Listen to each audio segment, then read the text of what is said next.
They say bad company corrupts good character. That was my life. For me, growing up, I didn't have my parents teaching me about Jesus, how important the Bible was. So I kind of strayed along throughout my teen years, finding friends that didn't know anything about Jesus as well.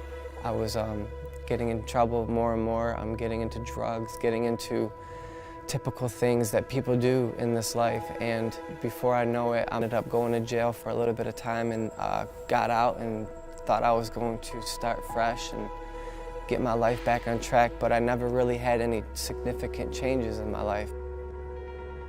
Here I am a few years later, one thing led to another, and I ended up getting a girl pregnant, and we weren't even dating or anything, and she has my son, Logan, and I wasn't ready for it. I was a mess. I had a bunch of trouble with the law that I had to work out still, and before you know it, I'm 24, and I'm back in jail again. I remember sitting in jail with a bunch of people around me in orange and blue and green jumpsuits. We didn't have nowhere to sit, so we had to sit on the floor, and the preacher was actually telling me who Jesus was, and that's when I realized that I did need him, and I was willing at that moment to reach out for him to save me.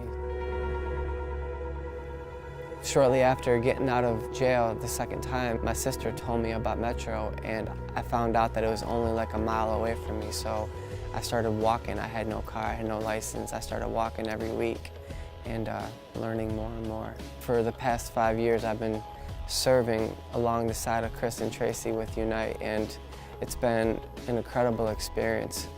Just recently, I started doing Metro Kids, and I started this internship program with Metro City. I hope to truly make a difference. Looking back, I realized that if it wasn't for me going to jail, I wouldn't be where I'm at today. I wouldn't know Jesus like I do. I am Justin Peters, and I am Metro.